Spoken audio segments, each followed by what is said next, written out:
So here we are, the three-part cat, the pinnacle of your feline-themed warm-up routine.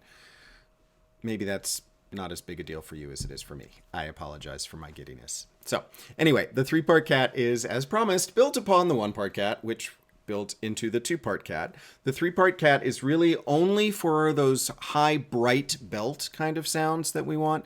I use this most of the time with tenors. This does not mean that treble clef singers are not won't find it useful. It just probably means you're not going to want to go all the way to the end of this in terms of how high we climb with it. So, but the exercise itself should be pretty valuable for everybody. So, remember with the one-part cat, we were all about abs. It was all about making sure that the low abs were engaged and increasing in pressure as we climbed up.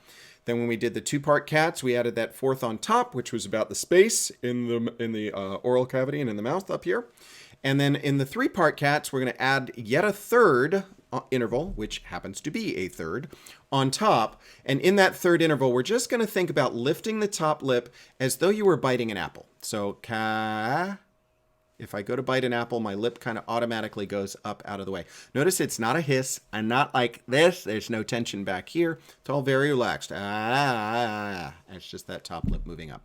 Boy, I look silly when I demonstrate these things, don't I? Anywho, so we're going to do, we're going to start it down here on the A, just like we did with the others. We're going to climb up again to the E flat like we did with the two-part cat. Keep in mind, that's going to put us...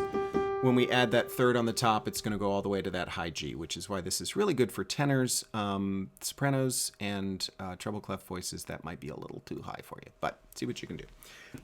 Did want to mention one other image that some of my students find helpful as we're going across the top there. So in addition to lifting that top lip to get that brightness in the sound, you might want to think about the dolphin flip, which is, if you picture a buoy floating on the water and a dolphin swimming along, trying to get to the other side of the buoy. If the dolphin ignores the buoy, boink, the dolphin is going to get a bruised nose, which is an ouchie. We want to avoid ouchies when we are singing. So in order to get past the buoy, what the dolphin is going to do is dip his tail down, which is down in the bottom here in those abs, squeeze the tail, flip the tail, whoop, and jump over the treble spot, over that buoy, to land on the other side.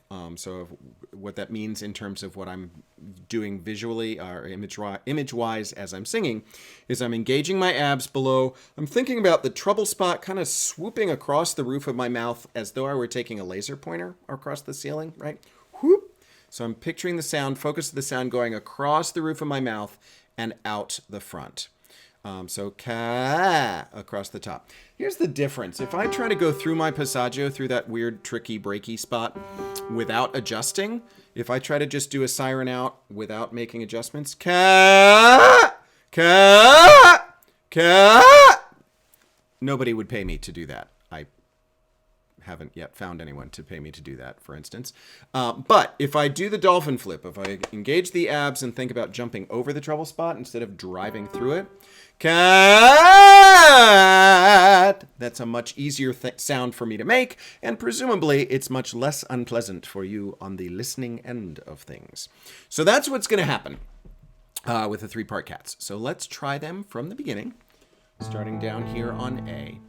And we'll go, as I said, up to E flat with these. So here we go. Noble posture. I apologize for the weird arm angle at the piano. And here we go.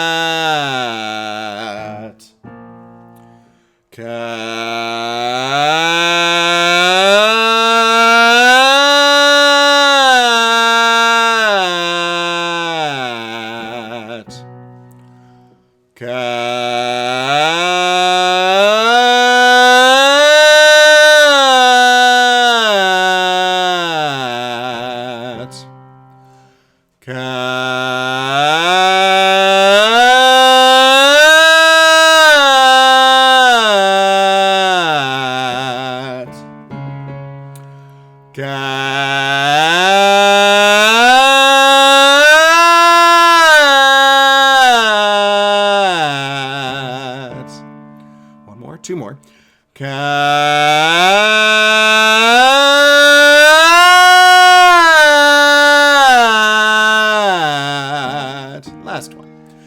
cat.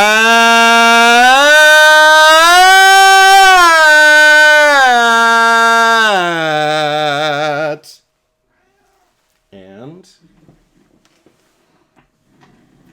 he comes when he's called. There's the cat. If you have any questions on these, give me an email or talk to me in lessons. See you next time.